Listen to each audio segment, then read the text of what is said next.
Hello students, आज के इस वीडियो लेक्चर में हम कुछ सुपर इजी ट्रिक्स यूज़ करेंगे हाइब्रिडाइजेशन फाइंड आउट करने के लिए। जैसा कि हम जानते हैं कि हाइब्रिडाइजेशन जो है that is the property of the central atom, जिसके अराउंड सराउंडिंग एटम्स जुड़े होते हैं through the overlap of hybridised orbitals and particular orbitals of the surrounding atoms.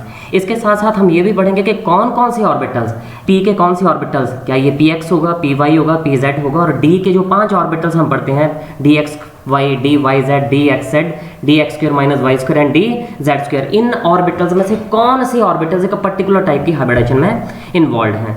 But ये फाइंड आउट करने से पहले, इस सुपर इजी ट्रिक को यूज करने से पहले we must locate the position of z axis. जब हम किसी भी मॉलिक्यूल को स्टडी करते हैं तो हमें उसके स्ट्रक्चर के बारे में कंप्लीट इन्फॉर्मेशन फाइंड आउट करनी है, और उसके लिए हमें सबसे इंपॉर्टेंट ये है कि हम फाइंड आउट करें कि जेड एक्सिस कहाँ है उस मॉलिक्यूल में।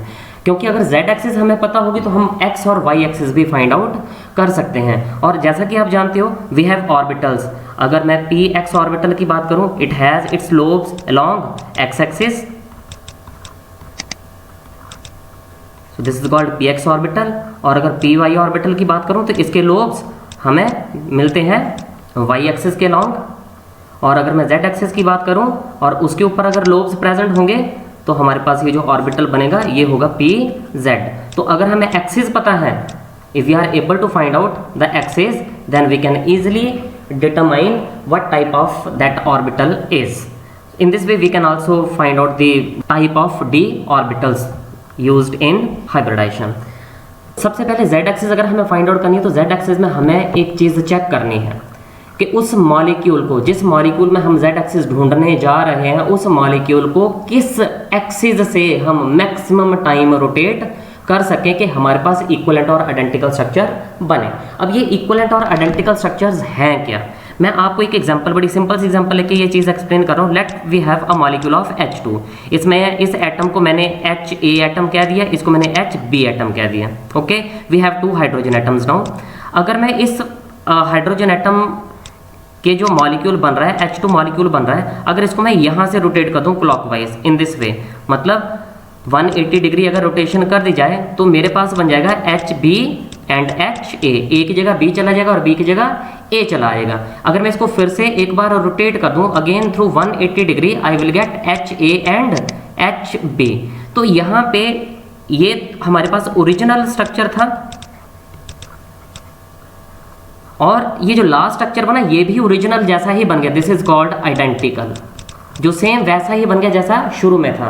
बट ये जो स्ट्रक्चर बन रहा है, ये जो स्ट्रक्चर है आपके पास इंटरमीडिएट, इस केस में क्या है, ए की जगह बी है और बी की जगह है ए है, बट है H he. This is called equivalent structure. तो हमें रोटेट मॉलिक्यूल को इस तरह से करना है, या तो इक्विवेलेंट स्ट्रक्चर बने या आइडेंटिकल बन जाए। अब इस मॉलिक्यूल को अगर यहाँ से रोटेट करें तो we have to go for only 2 rotations. यहाँ से हमें सिर्फ इसको 2 ही बार रोटेट करना है और हमारे पास आइडेंटिकल बन जाएगा। But what about the rotation along this axis? यहाँ से अगर इसको रोटेट किया जाए, अब आपको ये अच्छी तरह से पता है ये जो एटम्स हैं बेसिकली दे आर स्फीयर्स, यहाँ से हम इसको इनफाइनाइट टाइम रोटेट कर सकते हैं।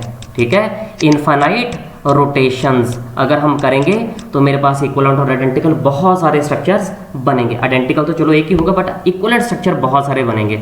इसको आप कुछ ऐसा मान के चल सकते हो कि आप जैसे वो रोटी बनाने वाला एक बेलन होता है, तो दैट बेलन has a shape of like this. ठीक है, तो इस बेलन की शेप को अगर आप यहाँ से पकड़ के बीच में से घुमा दो तो आप 2 बार ही घुमा पाओगे, बट अगर यहाँ से घुमा दो या इस तरफ से इस तरह से रोटेट कर दो, बार बार घुमाते चलोगे तो you will get a number of equivalent structures. तो यहाँ से मैक्सिमम रोटेशंस हो रही हैं, और यही होगी जेड एक्सिस। तो जहाँ से मॉलिक्यूल को मैक्सिमम टाइम रोटेट किया जा सके, that axis is called Z axis. It means इस एक्सिस के ऊपर जो ऑर्बिटल्स होंगे वो पी जेड होगा। अगर कहीं पे बॉन्ड बन रहा है ऐसा तो वो पी जेड ऑर्बिटल होगा।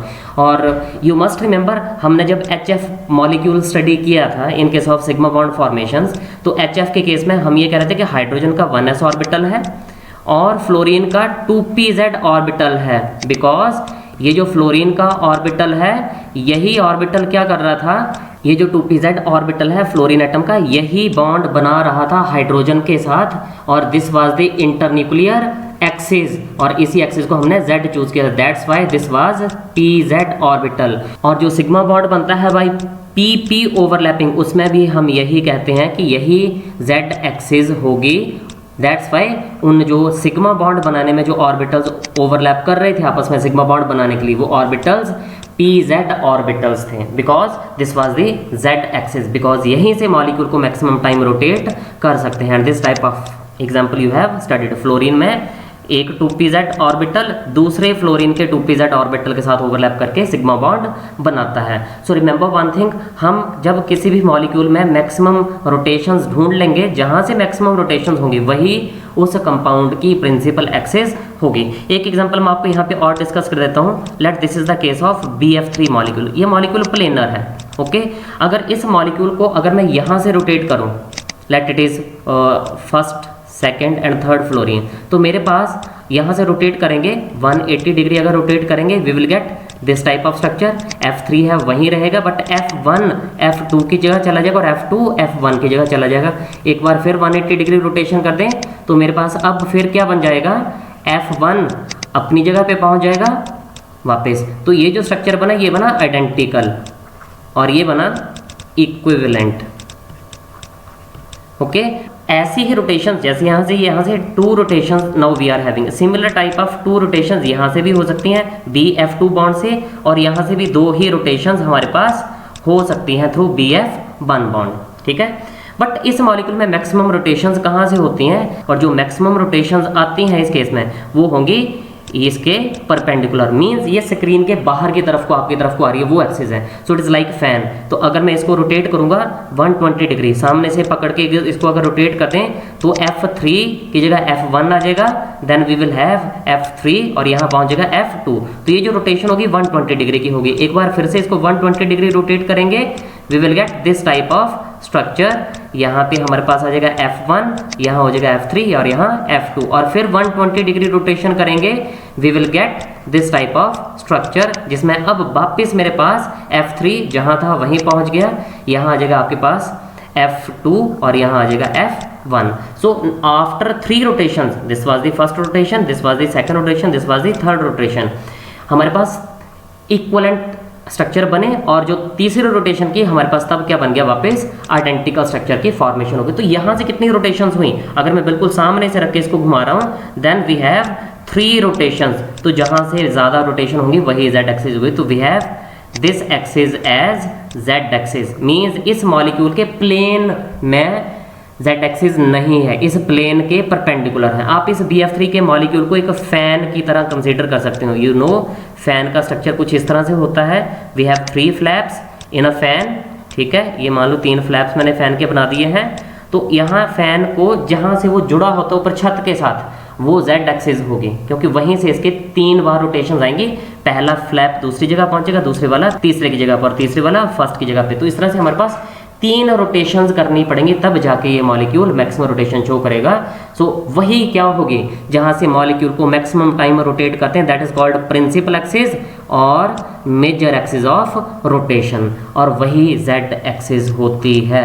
सो once we are able to find out the z axis, we can easily determine what type of orbitals are involved in a particular hybridisation. Now consider the type of hybridisation जो हम अब study करने जा रहे हैं। तो इनमें सबसे पहले हमें क्या फाइंड आउट करना है, we have to find out the total number of bond pairs and total number of lone pair of electrons around the central atom.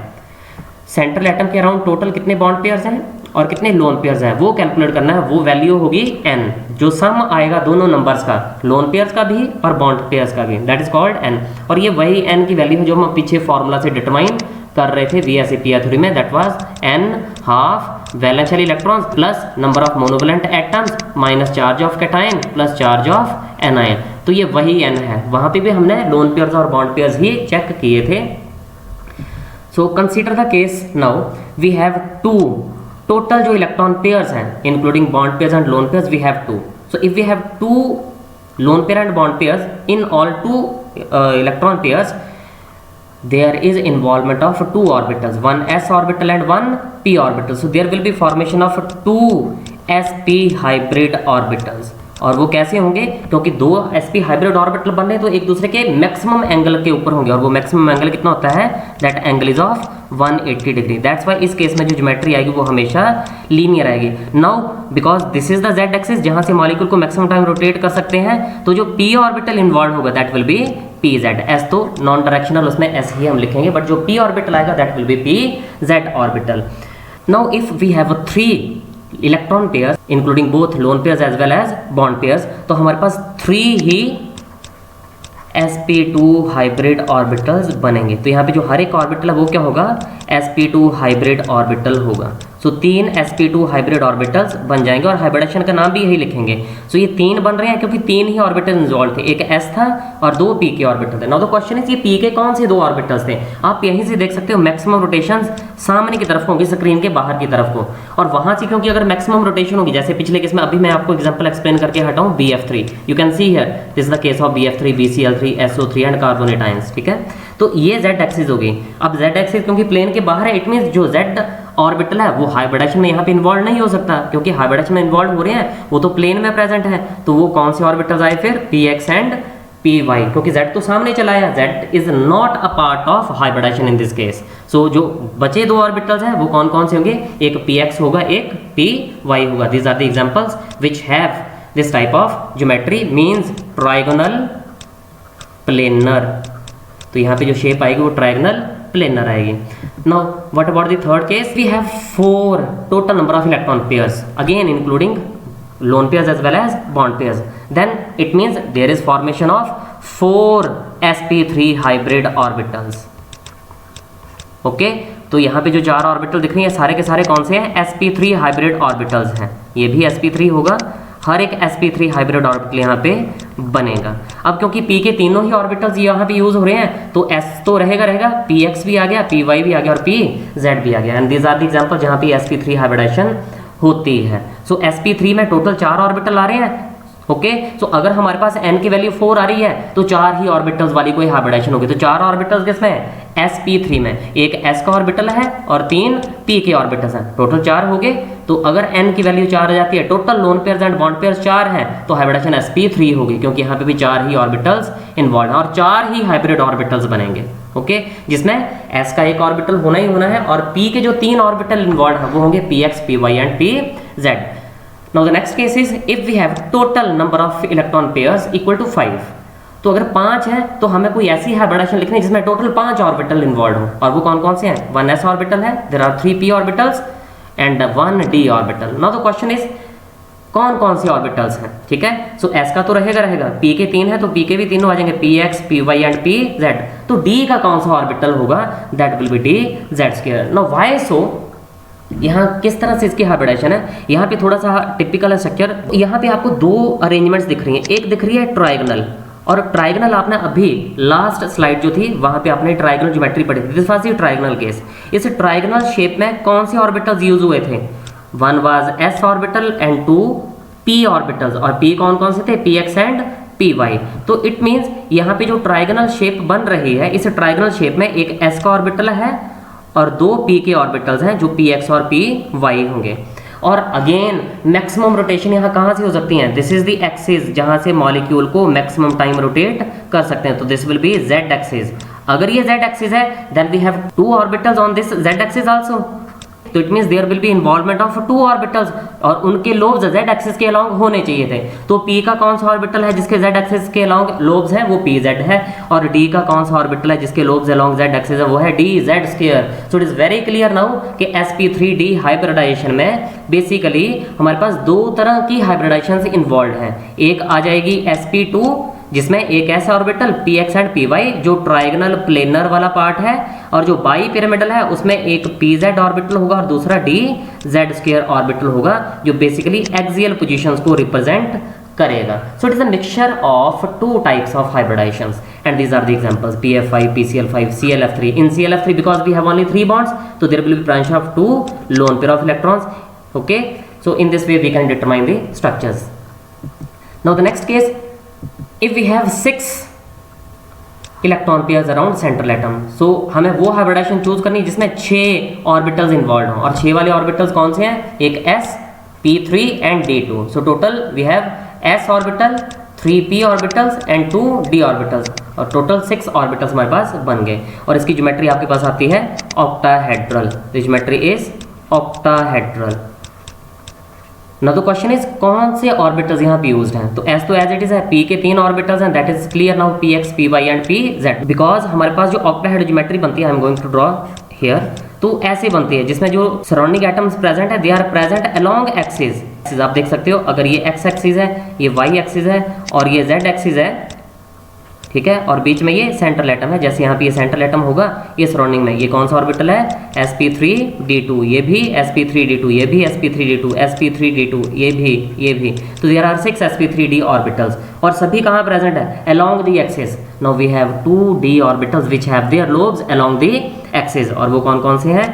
One is dz² and the second one is dx² minus y²। So make it clear, in sp3d2 hybridization we have 1s orbital, 3p orbitals which are px, py and pz and 2d orbitals, और कौन से involve होंगे? which have their lobes along the axis। तो along the axis वाले we have 2 orbitals, dz² and dx² minus y²। the examples of such type of hybridizations, SF6, XCF4, XCF4 में क्योंकि now there are only branch of 2 lone pairs, ICL4 में भी 2 lone pairs होंगे, IFI में एक lone pair present होगा। so this was the case for 6 number of total electron pairs around central atom। अगर 7 total electron pairs आते हैं central atom के around, then we need 7 orbitals।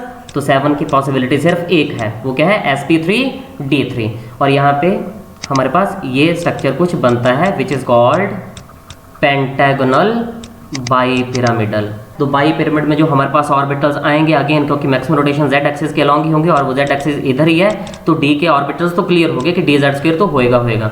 और क्योंकि बाकी सारा ये प्लेन एक्स और वाई वाला रह गया है, क्योंकि अगर जेड ये है तो ये सारा एक्स वाई प्लेन होगा, तो dxy और dx² minus y² ऑर्बिटल्स ये यूज होंगे। पी के 3 ऑर्बिटल्स हैं, तो we have 3p orbitals also. So this is important कि यहाँ पे एक्स वाई प्लेन वाले ही ऑर्बिटल्स क्यों यूज हुए? Because this is z axis, तो इसके जो परपेंडिकुलर है ये, क्योंकि दिस एंगल इज 90 डिग्री, तो ये 90 डिग्री है, तो वी हैव ओनली 2 ऑर्बिटल्स जिनके लोब्स एक्स वाई प्लेन में प्रेजेंट हैं, और वो कौन से हैं? dxy है एंड dx² minus y²। तो dz² क्यों चूज किया? Because along z axis we need 1 d orbital, and that d orbital which have its lobes along z axis वही यूज करेंगे, और वो सिर्फ dz² होता है। ओके, तो ओवरऑल ये है कि अगर हमें ये n पता हो, total number of electron pairs पता हो, अगर वो 2 हैं तो हाइब्रिडाइजेशन होगी sp, 3 है तो sp2, 4 है तो sp3, 5 है तो sp3 d हाइब्रिडाइजेशन होगी, 6 है तो sp3 d2 होगी, और 7 है तो sp3 d3 होगी। सो हम बड़े इजीली जो टोटल इलेक्ट्रॉन पेयर्स हैं अराउंड सेंट्रल एटम, उनको चेक करके ये बता सकते हैं कि कौन सी टाइप की हाइब्रिडाइजेशन है, और उसी के साथ हम ज्योमेट्री को देखे, स्ट्रक्चर को देखे, ये भी बता सकते हैं कि कौन कौन से ऑर्बिटल्स इन्वॉल्व हैं हाइब्रिडाइजेशन में। Okay, thank you.